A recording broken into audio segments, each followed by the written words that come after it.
told me before the show, right? I don't maybe know. if you have some pink No, glasses, you be good. You be good. You know what? I cannot wait to hear what you have to say about this first topic because I can't wait to hear what I have to say about this first topic. Well, let's get it. I'm with you guys. I like it. I like it. Looking good, feeling good. And guys, Rob Parker will be joining us later as well. But let's get this show started and talk about the latest with Clemson. So here's the thing, guys. Clemson head coach Dabo Swinney had to defend himself for how he handled things when an assistant coach used the N-word in practice back in 2017. Dabo said it was used in a teaching manner and not directed at a player. Then another former player called Dabo out for suggesting players not participate in a sit-in related to diversity issues on campus. Then Dabo also had to defend himself from criticism he received for wearing a Football Matters shirt over the weekend. Shannon, do you have a problem with Dabo's response yesterday? Skip, I've just come to the realization that Dabo Swinney and I are going to see this issue very, very differently. The first 2 minutes of his, whatever that was, that tour, that press, that video, I thought he was just rambling. I was scared because everything was about football.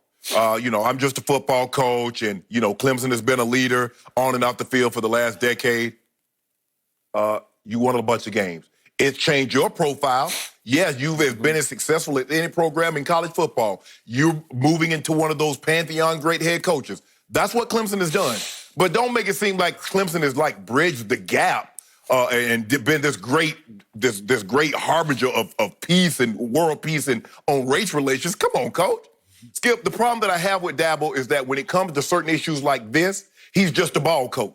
But then later in the video, he goes on to say that, as a football coach, my job is to mentor and educate these young men and help. I'm like, whoa, wait a minute now. You just can't be a ball coach in one instance when it serves you, and then all of a sudden, you want to be the ball coach that mentors and help and educate these guys. Skip, in everything that he said, we're going to do our part. We're a unified team. I really like the leadership on this team. This team is really good. Skip, does he understand, the issue that's going on? His team can't help it by winning football games. Does he realize that? It's going to help his fan base, but it's not going to help the situation that's going on outside of his fan base. Skip, it's hard for Dabo to get past what he said. Dabo, because when this happened in 2016, Dabo was very, very outspoken on what Cap did. And he even said, Skip, where is that? Oh, I think there's a lot of things in the world. Not everything is bad. This world is falling apart. Some of these people need to move to another country. Boy, that's very convenient, ain't it, Skip? You see what happens when you try to bring about change that might all of a sudden give you just, the mistake people make, Skip, is that if I get something, that doesn't mean it's coming from you. You have rights. I want rights equal to yours. But in me fighting for those rights, you assume that I'm taking your rights. No, I just want equal rights to what you have. That's it, Dabo. But Skip, I just don't get it. And he just prayer and faith. Skip, does he realize we've been praying and having faith for over 400 years? 401 years to be exact. Skip, you remember the story of Job. Job had everything, and God took all his livestock, took his kids. And his wife said, Job cursed God. She said, no, I wouldn't. But when he took his health, what did Job do? Job cursed the day he was born. He did. So even everybody has a breaking point, Dabo.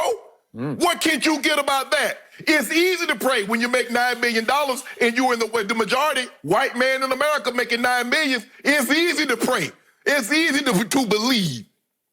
But try that being broken down, being looked less than for 400 years and still keep that same faith. And a lot of people have. But Dabo, what we need you to understand that this is a problem and football can't solve it.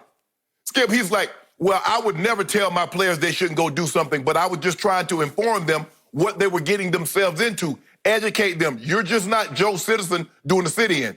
You're absolutely right, Dabo. So when you open your mouth about Colin Kaepernick, you're not just some white man in America. You're the head football coach at Clemson University.